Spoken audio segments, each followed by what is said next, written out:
আসসালামু আলাইকুম। কর্ণফুলী সরকারি কলেজ কর্তৃক আয়োজিত অনলাইন ক্লাস কার্যক্রমে নবীন ভর্তিকৃত একাদশ শ্রেণীর ব্যবসা শিক্ষা বিভাগের সকল শিক্ষার্থী বন্ধুদেরকে ফিন্যান্স, ব্যাংকিং ও বীমা অনলাইন ক্লাসে স্বাগতম। আজকের ক্লাসটি সঞ্চালনা করব আমি মোহাম্মদ আরাফাত হোসেন, প্রভাষক, ফিন্যান্স, কর্ণফুলী সরকারি কলেজ। ইতিপূর্বে ফিন্যান্স, ব্যাংকিং ও বীমা প্রথম পত্র বিষয়ে তোমাদের দুটি ক্লাস হয়েছে। প্রথম ক্লাসটি ছিল সবার সাথে পরিচিতির ক্লাস। এরপর একটি বিষয় নিয়ে আলোচনা হয়েছে, ফিন্যান্সের কিছু সংজ্ঞা, বৈশিষ্ট্য, এগুলো নিয়ে আলোচনা হয়েছে।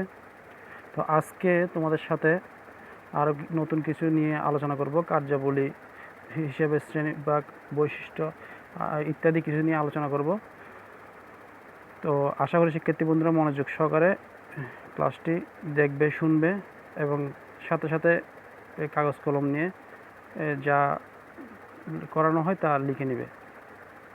আর যারা এখনও তোমরা বই সংগ্রহ করো নাই, তোমরা অবশ্যই বই সংগ্রহ করে নেবে। ফিন্যান্স, ব্যাংকিং ও বীমা প্রথম পত্র বই আপাতত সংগ্রহ করে নাও। একাদশ শ্রেণীর ছাত্রছাত্রীরা কিছুদিন পরে হয়তো দ্বিতীয় পত্রটা সংগ্রহ করে নেবা। হয়তো এটা আরও 1 মাস পরে নিলেও সমস্যা হবে না তেমন। তো চলো, আজকের যে ইতিপূর্বের যে ক্লাসটা ছিল সেটা ছিল তোমাদের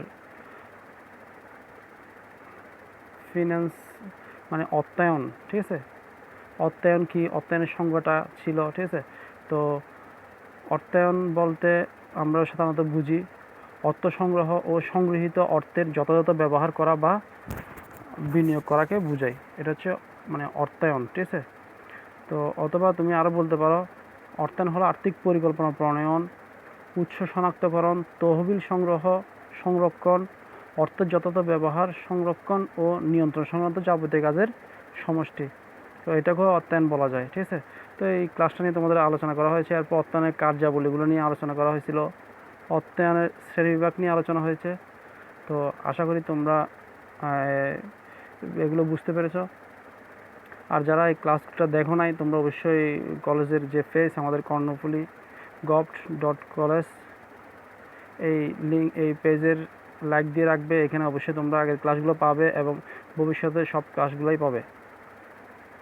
তো আজকে যেটা নিয়ে আলোচনা করব সেটা হচ্ছে আর্থিক ব্যবস্থাপক। আর্থিক ব্যবস্থাপক কে, আর আর্থিক ব্যবস্থাপকের কার্যাবলী কী, এবং তোমার ব্যবসা অর্থায়ন কী, ব্যবসা অর্থায়নের উদ্দেশ্যটা কী, ঠিক আছে। আজকে আলোচনা করবো এইসব বিষয় নিয়ে। তো আমরা আর্থিক ব্যবস্থাপক কী, তো একটা তোমার ব্যবসা প্রতিষ্ঠান পরিচালনা করতে হলে অবশ্যই কী দরকার, একজন আর্থিক ব্যবস্থাপকের দরকার। কারণ একজন আর্থিক ব্যবস্থাপক যদি ব্যবসা প্রতিষ্ঠানে না থাকে বা ব্যবসা প্রতিষ্ঠান পরিচালনার জন্য আর্থিক ব্যবস্থাপক না থাকে বা এই পদটা যদি গ্যাপ থাকে, তাহলে কখনোই ব্যবসা প্রতিষ্ঠানটা সফলভাবে পরিচালনা করা যায় না বা উদ্দেশ্য বাস্তবায়ন করা যায় না। তো আর্থিক ব্যবস্থাপক কী সেটা একটু আমরা লক্ষ্য করি। তো আর্থিক ব্যবস্থাপক হচ্ছে সেই ব্যক্তিগণ যারা অর্থ ও হিসাব বিভাগের কার্যাবলী প্রণয়ন, সংগঠন, পরিচালনা, নিয়ন্ত্রণ ও মূল্যায়ন করে থাকেন, ঠিক আছে। তার মানে কি, একটা প্রতিষ্ঠান পরিচালনার জন্য তোমার শুরু থেকে এটা একটা পর্যায়ে নিয়ে যাওয়া পর্যন্ত এটা হচ্ছে আর্থিক ব্যবস্থাপক সবচেয়ে গুরুত্বপূর্ণ কাজ থাকে। তারপর সফলতার ধারাবাহিকতা রক্ষা করার জন্য আর্থিক ব্যবস্থাপক তোমার গুরুত্বপূর্ণ ভূমিকা পালন করে যায়। তো আর্থিক ব্যবস্থাপকের হচ্ছে কিছু কার্যাবলী আছে। তো ব্যবসা প্রতিষ্ঠান একটা আর্থিক ব্যবস্থাপক কার্যাবলী, তো আর্থিক ব্যবস্থাপকের কার্যাবলীকে আবার তোমার দুই ভাগে ভাগ করা যায়। একটা হচ্ছে যে তোমার ব্যবস্থাপনা সংক্রান্ত কার্যাবলী, আর একটা হচ্ছে দৈনন্দিন কার্যাবলী। আর্থিক ব্যবস্থাপনার যে দৈনন্দিন কার্যাবলী যেগুলো থাকে, তো ওগুলা। তো ব্যবস্থাপনা সংক্রান্ত যে কার্যাবলী যেটা সেটাকে আমরা সেগুলোটাকে আবার 4 ভাগে ভাগ করতে পারি বা 4টা ধাপে বিভক্ত করা যায়। সেটা হচ্ছে বিনিয়োগ সিদ্ধান্ত, আর্থিক সিদ্ধান্ত, লভ্যাংশ সিদ্ধান্ত, তারল্য সিদ্ধান্ত, ঠিক আছে। আর দৈনন্দিন যে কার্যাবলী যেগুলো আছে এগুলো একটু লক্ষ্য করো। এটা হচ্ছে যে তোমার আর্থিক পরিকল্পনা, তারপর হচ্ছে উৎসটা শনাক্তকরণ, তহবিল সংগ্রহ, তারপর হচ্ছে তহবিল বিনিয়োগ, তহবিল সংরক্ষণ, মুনাফা পূর্বানুমান, তারপর হচ্ছে ঝুঁকি ব্যবস্থাপনা, ব্যয় নিয়ন্ত্রণ, আর্থিক দৈলাদি সংরক্ষণ আর সম্পত্তি ব্যবস্থাপনা। তো এইসব হচ্ছে যে আর্থিক ব্যবস্থাপকের কার্যাবলী মূলত।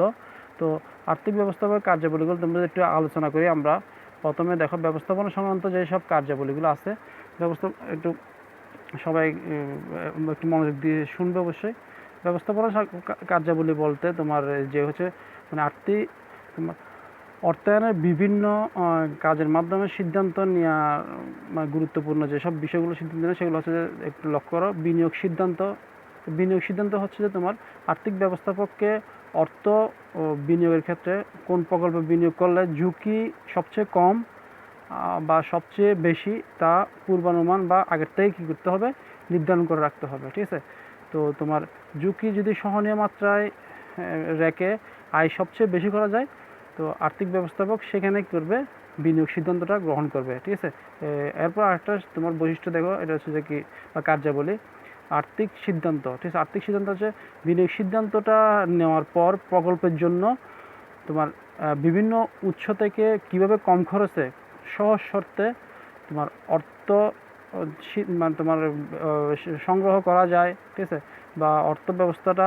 যথাযথভাবে সুষ্ঠুভাবে পালন করা যায়।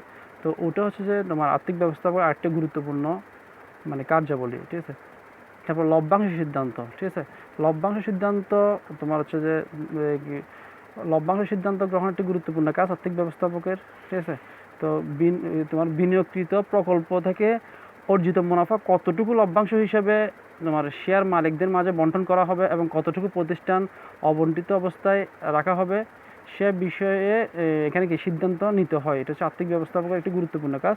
তোমার ব্যবসা প্রতিষ্ঠানে একটা লভ্যাংশ আসবে, প্রফিট আসবে বছর শেষে, তো ওখান থেকে কত পার্সেন্ট শেয়ার মালিকদের মাঝে বিতরণ করবে আর কত পার্সেন্ট ব্যবসায় পরিধি বৃদ্ধি করার জন্য রাখবে, ওটা সিদ্ধান্ত নিতে হয় তোমার আর্থিক ব্যবস্থাপককে। তারপর হচ্ছে যে এটা হচ্ছে মানে আর্থিক ব্যবস্থাপকের কার্যাবলী, ব্যবস্থাপনা সংক্রান্ত যে কার্যাবলী ওখানের মধ্যে পড়ে। এরপর হচ্ছে যে তোমার তারল্য সিদ্ধান্ত। তারল্য সিদ্ধান্ত হচ্ছে তোমার প্রতিষ্ঠানের নগদ অর্থ বেশি থাকলেও সমস্যা, আবার কি কম থাকলেও সমস্যা। তারল্য মানে অর্থের যে তোমার বেশি কম এটা বোঝানো হয়েছে এখানে। ঠিক আছে, আবার অর্থ কম থাকলেও কি হয়, তোমার বিভিন্ন ধরনের সমস্যা তৈরি হয়। বেশি থাকলেও যে একটা সমস্যা, কম থাকলেও কি সমস্যা। ঠিক আছে, তো পর্যাপ্ত নগদ অর্থ থাকলে দেনার পরিশোধ, তোমার চলতি ব্যয় নির্বাহ প্রভৃতি কাজ সুষ্ঠুভাবে করা যায়। সুতরাং পূর্বানুমান ও বিভিন্ন পরীক্ষা নিরীক্ষার মাধ্যমে তোমার প্রতিষ্ঠান কী পরিমাণ অর্থ তথা তারল্য রাখতে হয় সেটা সিদ্ধান্ত তোমার হচ্ছে যে আর্থিক ব্যবস্থাপককে নিতে হয়, বা আর্থিক ব্যবস্থাপক কার্যাবলীর মধ্যে একটা গুরুত্বপূর্ণ একটি বিষয়। ঠিক আছে, এরপর আমরা লক্ষ্য করি, দুঃখিত,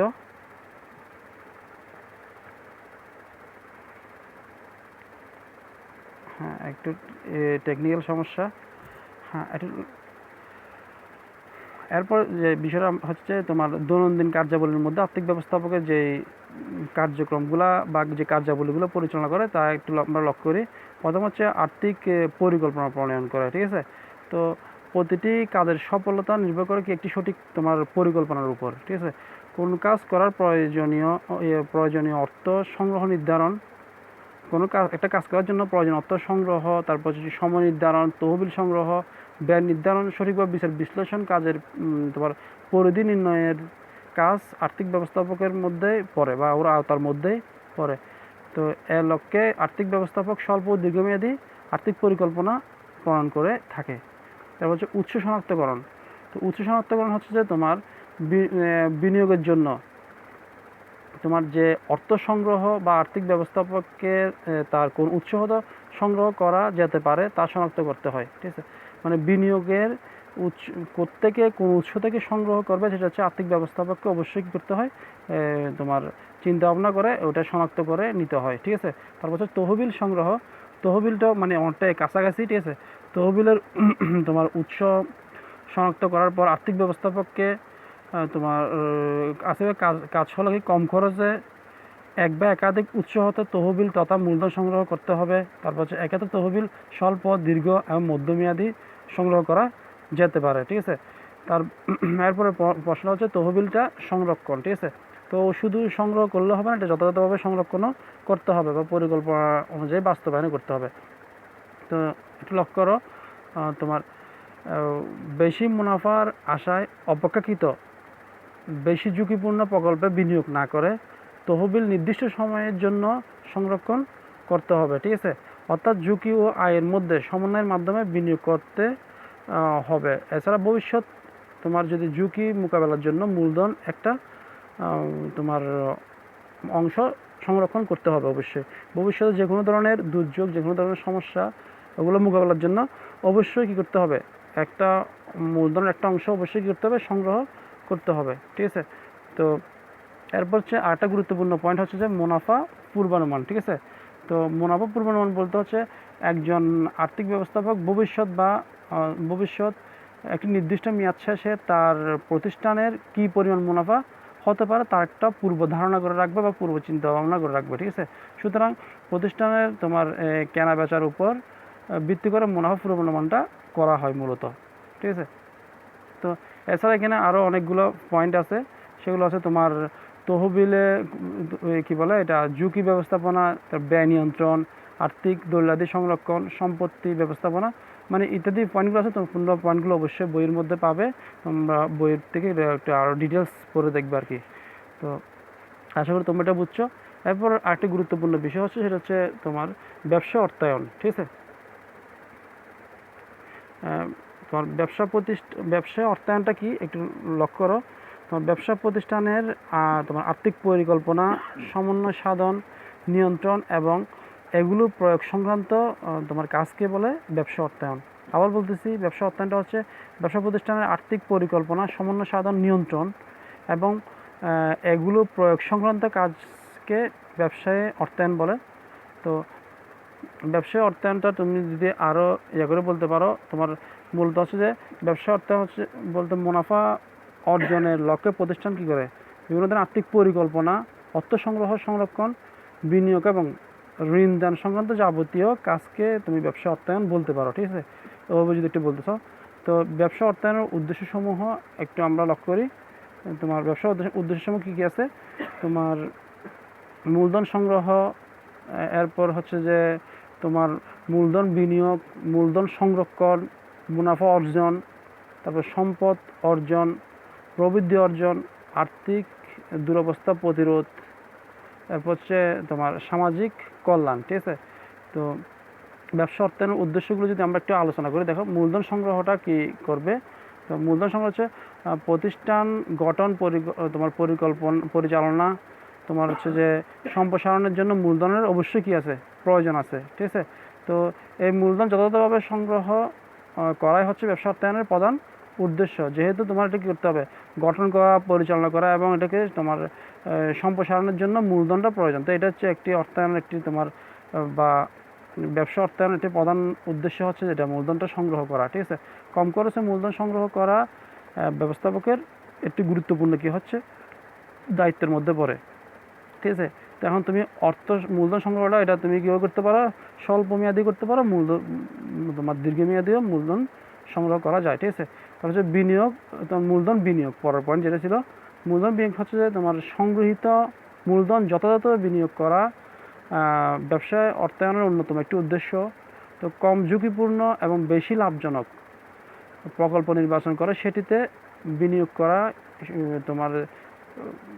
তোমার কি আয়, সর্বোচ্চ আয়টা অর্জিত হবে যদি আমরা বিনিয়োগটা কী করতে পারি, ঠিক আছে। এটা ব্যবসায় অর্থায়নের একটি গুরুত্বপূর্ণ তোমার এর মধ্যে পড়ে বৈশিষ্ট্য পড়ে অর্থায়নটা কীভাবে করবে। তার মূলধন সংরক্ষণ, ঠিক আছে। মূলধনের যথাযথ সংরক্ষণ করাও অর্থায়নের উদ্দেশ্য। সঠিক ও লাভজনক খাত নির্বাচন করতে না পারলে ভবিষ্যতে অনিশ্চয়তার সম্মুখীন হতে হবে। তাই তোমার এর হাত থেকে রক্ষা পাওয়ার জন্য তোমার হচ্ছে যে মূলধনের সঠিক সংরক্ষণ নিশ্চিত করতে হবে আমাদের। মানে বিভিন্ন ধরনের সমস্যার সম্মুখীন যে আমরা হতে পারি ভবিষ্যতে, বা ব্যবসা প্রতিষ্ঠানের সম্মুখীন হতে পারে সমস্যার, তো এই সমস্যাগুলো মানে উতরে ওঠার জন্য অবশ্যই করতে হবে মূলধনের একটা সংরক্ষণ অবশ্যই করতে হবে, থাকতে হবে, ঠিক আছে। এরপর হচ্ছে যে প্রশ্নটা হচ্ছে মুনাফা অর্জন, ঠিক আছে। তো মুনাফা অর্জন এটা হচ্ছে যে ব্যবসা প্রতিষ্ঠানের একটি মানে মুখ্য উদ্দেশ্য, বা অনেক প্রাচীন কাল থেকে যে এটা হচ্ছে যে ব্যবসা প্রতিষ্ঠানের উদ্দেশ্য হচ্ছে কি মুনাফা অর্জন করা, এটা হচ্ছে মুখ্য উদ্দেশ্য, ঠিক আছে। তো মূলধনের যথাযথ ব্যবহারের মাধ্যমে মুনাফা অর্জন নিশ্চিত করতে হবে। তারপর যে আর্থিক ব্যবস্থাপক তোমার হচ্ছে পরিকল্পিতভাবে পূর্বানুমানের ভিত্তিতে, ঠিক আছে, তোমার হচ্ছে যে বেশি লাভজনক ও কম ঝুঁকিপূর্ণ প্রকল্পে অর্থ বিনিয়োগের মাধ্যমে মুনাফা অর্জন তোমার নিশ্চিত করতে পারে। ঠিক আছে, এটা আর্থিক ব্যবস্থাপক যদি একটু পরিকল্পিতভাবে করে এটা অবশ্যই পারে। ঠিক আছে, তারপর হচ্ছে যে তোমার সম্পদ অর্জন। তোমার হচ্ছে যৌথ মূলধনী যে ব্যবসা প্রতিষ্ঠানের প্রধান উদ্দেশ্য থাকে হচ্ছে সম্পদ অর্জন করা। ঠিক আছে, উত্তর মানে সম্পদটা বৃদ্ধি করা যত দ্রুত সম্ভব। তো এই উদ্দেশ্য বাস্তবায়নে তোমার শেয়ার মালিকদের শেয়ারের মূল্য বাড়িয়ে তাদের সম্পদ কী করা হয়, বৃদ্ধি করা হয়। ঠিক আছে, বর্তমান শেয়ারের মূল্যটা কী করে মানে বৃদ্ধি করার মাধ্যমে তোমার হচ্ছে যে এখানে অর্থটা সংগ্রহ করা হয় বা সম্পদটা বৃদ্ধি করা হয়। বর্তমান সম্পদের তুলনায় ভবিষ্যতের সম্পদ বাড়লে প্রকৃতপক্ষে প্রতিষ্ঠানের উদ্দেশ্য কী হয়, অর্জিত হয়। বর্তমান যা তোমার প্রতিষ্ঠানের সম্পদ থাকবে ভবিষ্যতে যদি তার চেয়ে বৃদ্ধি পায়, তো এটা হচ্ছে যে প্রতিষ্ঠানের জন্যে মানে তোমার বলা যায় সম্পদ অর্জিত হচ্ছে বা প্রতিষ্ঠান একটা লক্ষ্যে বা উদ্দেশ্যের মধ্যে পৌঁছাচ্ছে। ঠিক আছে, তারপর হচ্ছে প্রবৃদ্ধি অর্জন। ঠিক আছে, এরপরের পয়েন্ট যেটা ছিল, তো প্রবৃদ্ধি হচ্ছে যে প্রতিষ্ঠানের তোমার লাভজনক অবস্থা ধরে রাখার অর্থায়ন একটা উদ্দেশ্য। তো প্রবৃদ্ধি অর্জনের সর্বোচ্চ পর্যায়ে পৌঁছতে হলে আর্থিক ব্যবস্থাপককে সঠিক পরিকল্পনা, তোমার যথাযথ বিনিয়োগ এবং সিদ্ধান্ত গুরুত্বপূর্ণ সিদ্ধান্ত, বিভিন্ন ধরনের ব্যবস্থাগুলো নিতে হবে প্রবৃদ্ধি যেন অর্জন করতে পারে এবং প্রবৃদ্ধিটা কী করতে পারে, ধরে রাখতে পারে। ঠিক আছে, তো আর্থিক দুরবস্থা প্রতিরোধ এটা একটা গুরুত্বপূর্ণ তোমার উদ্দেশ্য। ঠিক আছে, অর্থায়নের এটা হচ্ছে যে প্রতিযোগিতামূলক বাজার প্রতিনিয়ত কী করে অর্থনীতি পরিবেশ পরিবর্তন হচ্ছে। তো এই জন্য করতে হচ্ছে, আর এই পরিবর্তনের শিকার হচ্ছে বড় বড় আর্থিক প্রতিষ্ঠানগুলো। তো অর্থাৎ ক্ষতির ক্ষেত্রে ক্ষতি থেকে উত্তরণ এবং আর্থিক দুরবস্থাটা প্রতিরোধ করা অর্থায়নের কী থাকে একটা মূল উদ্দেশ্য। ঠিক আছে, তো তোমার যে আধুনিক ব্যবসায়িক জগতে প্রতিনিয়ত কী হচ্ছে, ব্যবসায়িক রূপটা পরিবর্তন হচ্ছে। তো ওই জন্যই কী করতে হবে আমাদের, তোমার এই জন্যই মূলত হচ্ছে যে আর্থিক দুরবস্থা কাটানোর জন্যে একটা সঠিক পরিকল্পনা, সঠিক সিদ্ধান্ত আমাদের কি থাকতে হবে। এরপর হচ্ছে সামাজিক কল্যাণ। ঠিক আছে, তো তোমার আধুনিক ব্যবসা জগতে অর্থায়নের শুধু কি থাকে না, ব্যবসায়িক উদ্দেশ্য অর্জনের সীমাবদ্ধ থাকে না, এর বিস্তৃত হচ্ছে এখন অনেক বেড়ে গেছে। এটা হচ্ছে কী হচ্ছে, ব্যবসায়িক উদ্দেশ্যের পাশাপাশি তোমার সমাজের কল্যাণ সাধন একটি অন্যতম উদ্দেশ্য এখন বর্তমানে। কর্মসংস্থান সৃষ্টি তার মধ্যে একটা অন্যতম কারণ। তারপর উন্নত মানের পণ্য উৎপাদন ও সরবরাহ, তারপর হচ্ছে জীবনযাত্রার মান উন্নয়ন, খেলাধুলার আয়োজন ইত্যাদি, এবং বিভিন্ন ধরনের শিক্ষা প্রতিষ্ঠান প্রসার। ঠিক আছে, তো এর মাধ্যমে কী হচ্ছে, সামাজিক বিভিন্ন ধরনের কল্যাণ হচ্ছে আর কি। ঠিক আছে, কল্যাণমূলক কাজে ব্যবহৃত হচ্ছে। তো আজকে যে বিষয়গুলো নিয়ে আলোচনা করলাম সেটা হচ্ছে যে তোমার দুঃখিত হচ্ছে যে আর্থিক ব্যবস্থাপকের তোমার কার্যাবলী, আর্থিক ব্যবস্থাপক কী, আর্থিক ব্যবস্থাপক কার্যাবলী, তারপর হচ্ছে ব্যবসায় অর্থায়ন। ঠিক আছে, বা ব্যবসা অর্থায়নের উদ্দেশ্য। তো ওই বিষয়গুলো নিয়ে আজকে আলোচনা করা হয়েছে, পরবর্তী আরও নতুন কিছু নিয়ে আলোচনা করব। তো আশা করি আজকে তোমরা ক্লাসটি বুঝতে পেরেছো। যদি এরপরে কোনো সমস্যা থাকে তোমরা অবশ্যই আমাকে কমেন্ট বক্সে জানাবে অথবা সরাসরি আমাকে নক করতে পারো। তো পরবর্তী ক্লাসগুলো করবে এই আশাবাদ ব্যক্ত করে সবাই ভালো থেকে সুস্থ থেকে আজকে ক্লাসটা এখানে শেষ করতেছি। ধন্যবাদ সবাইকে। আসসালামু আলাইকুম।